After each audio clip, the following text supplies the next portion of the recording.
আসসালামু আলাইকুম। আশা করি সবাই ভালো আছেন। এটা বলার কি আর কোনো সুযোগ আছে? আপনি কিভাবে ভালো আছেন বা কিভাবে ভালো থাকতে পারেন যখন ফিলিস্তিনের মা, বোন, শিশু সবাই এত মারাত্মকভাবে নিহত হইতেছে, এত মারাত্মকভাবে আঘাতপ্রাপ্ত হইতেছে। এই সময়ে এই পরিস্থিতিতে আপনি কিভাবে ভালো থাকতে পারি? একবার চিন্তা করে দেখেন। হাদিসে আছে পুরা মুসলিম উম্মাহ হচ্ছে একটি দেহের মতো। পুরো পৃথিবীর যেকোনো প্রান্তে কোনো মুসলিম যদি আঘাতপ্রাপ্ত হয়, তাহলে ধরে নিতে হবে সে আমার আপন ভাই বা আপন ভাইয়ের চেয়েও বেশি কিছু ধর্মীয় ভাই সে আঘাতপ্রাপ্ত হয়েছে, আমি আঘাতপ্রাপ্ত হয়েছি।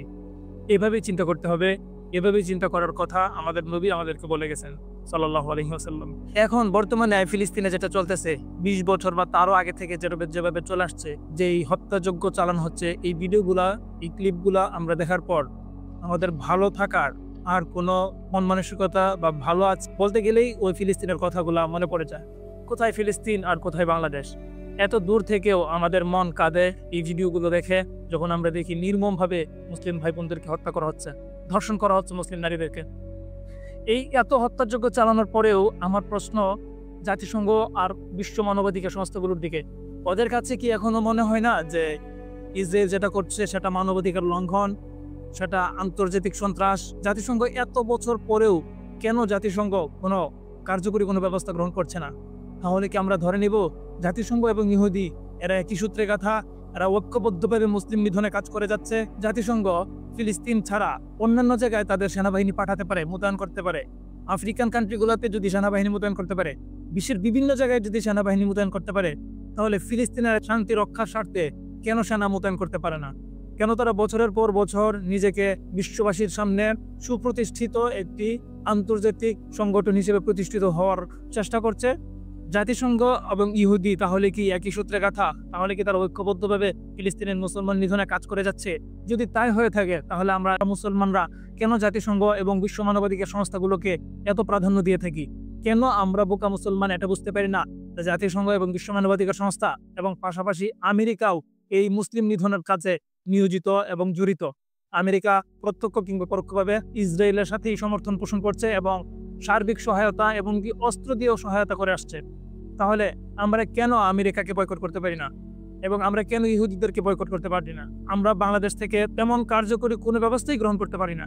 আমরা মানববন্ধন, মিছিল এবং হরতাল, আজকে প্রথম হয়তো এই ফিলিস্তিনিদের উদ্দেশ্য করে বাংলাদেশে হরতাল এবং সারা পৃথিবীতে হরতাল পালন হয়েছে।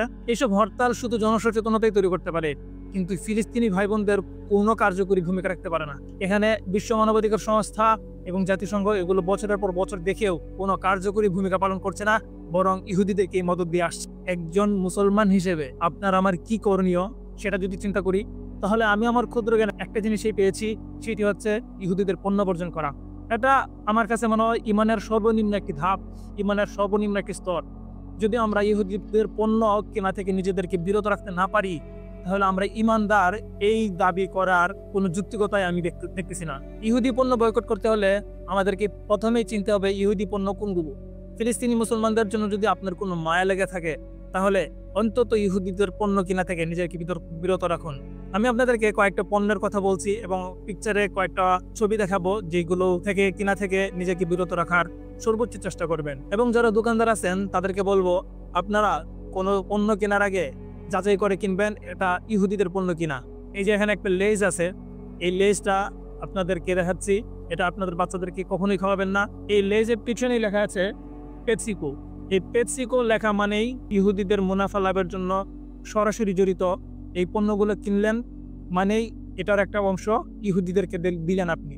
আপনার টাকা যেন আপনার মুসলমান ভাইয়ের রক্তে রঞ্জিত না হয়, সেই দিকটা মাথায় রাখবেন, এটাই অনুরোধ। এবং যারা দোকানদার আছেন তাদেরকে বলবো, আপনারা যারা এই পেপসিকো কোম্পানির Lay's, Pepsi, Coca Cola, Sprite, Fanta, Mirinda, Aquafina, অন্তত এই পণ্যগুলো বিক্রি করার পর নতুন করে কোনো পণ্য কিনবেন না। নতুন করে কোনো পণ্য কিনবেন না, এটাই হবে আপনার নীরব প্রতিবাদ, এটাই হবে আপনার ইমানের প্রমাণ। যারা ডিলার আছেন অন্তত এই পণ্যগুলোর ডিলারশিপ নেবেন না। পেপসিকো কোম্পানির সাথে জড়িত এমন কোনো পণ্যের ডিলারশিপ নেবেন না। এবং যারা ডিপো আছেন তাদের ক্ষেত্রেও একই কথা।